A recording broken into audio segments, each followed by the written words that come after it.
हरियाणा के एक छोटे से गांव में शादी की तैयारियां चल रही थी।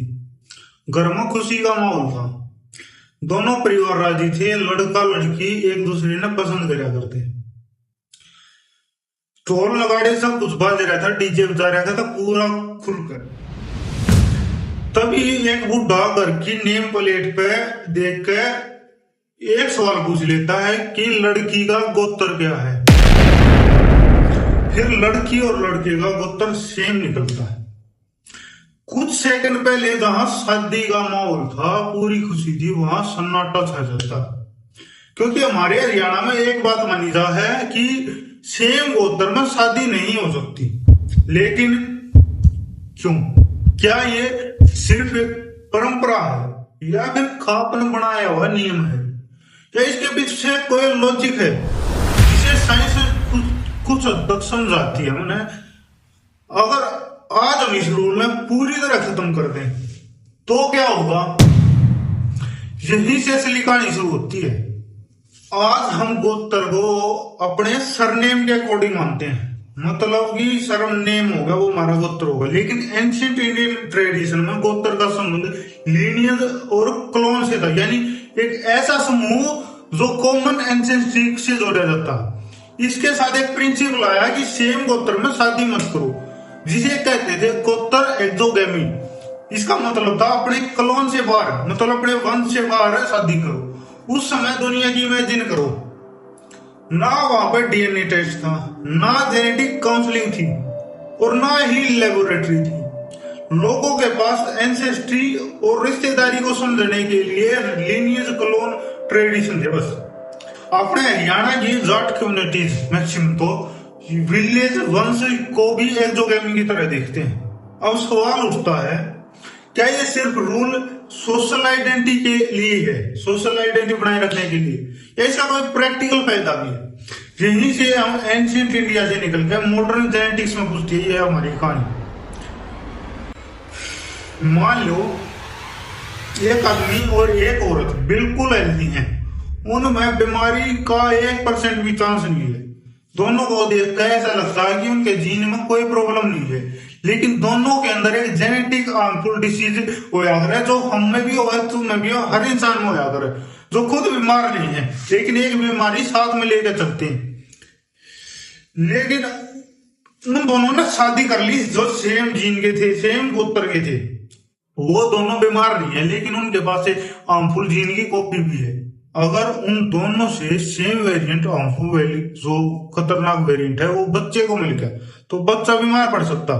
अब सबसे इंपॉर्टेंट बात, क्लोज बायोलॉजिकल रिलेटिव में दोनों के अंदर रेयर वेरिएंट होने की संभावना ज्यादा होती है, क्योंकि उनके जीन्स और कॉमन एंसेस्ट्री का हिस्सा ज्यादा होता है।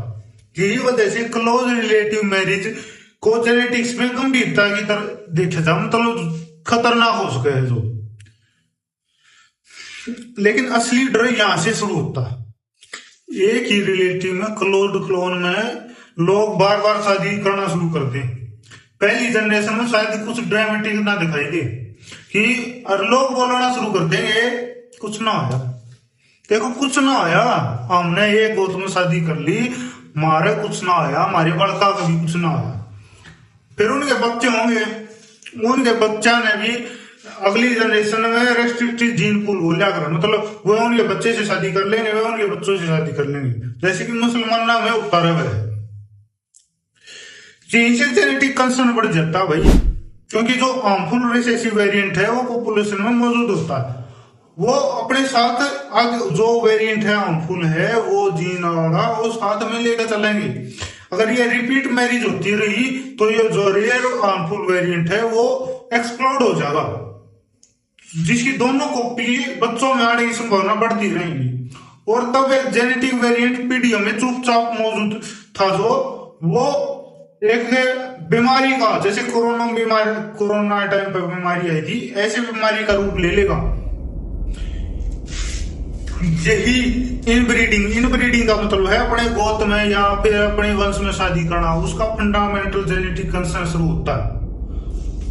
ये समझ में आ रहा होगा, क्लोज ब्लड रिलेटिव में लगातार मैरिज क्यों प्रॉब्लम का कारण है। लेकिन रुको, इस पर एक पूरी कहानी का सबसे बड़ा ट्विस्ट आता है, सेम गोत्र का मतलब सेम ब्लड नहीं है भाई, कम से कम ऑटोमेटिकली तो नहीं है।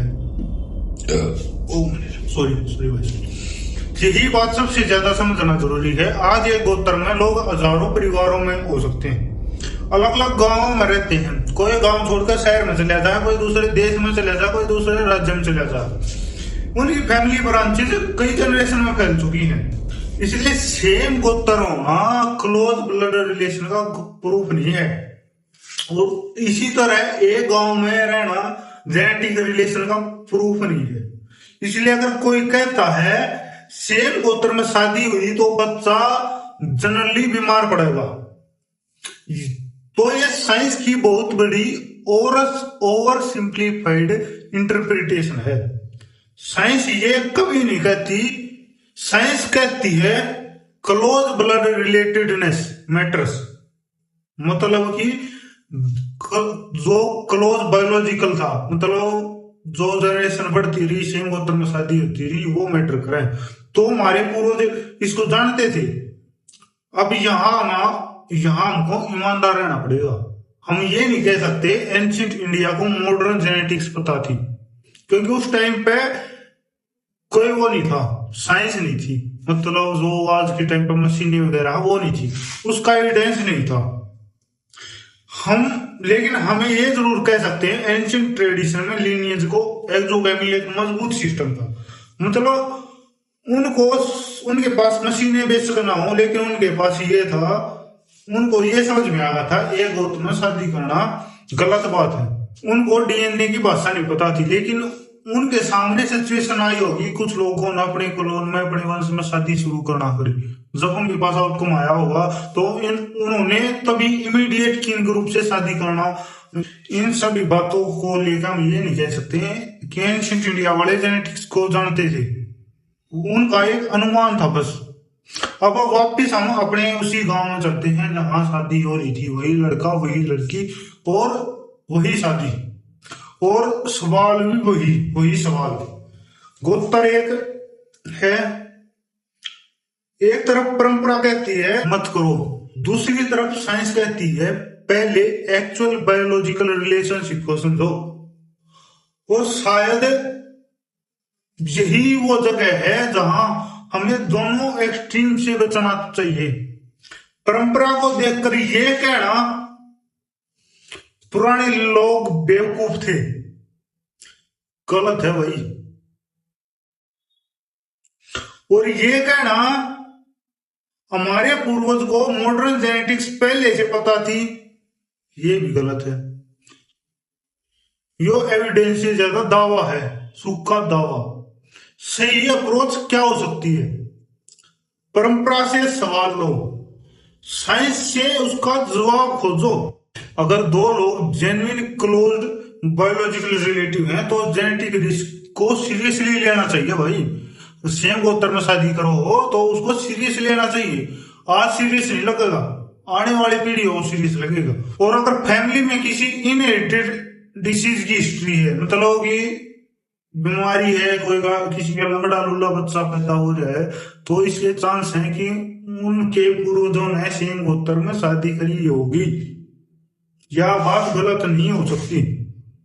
तो सवाल सिर्फ ये नहीं है सेम गोत्र में शादी सही है या गलत।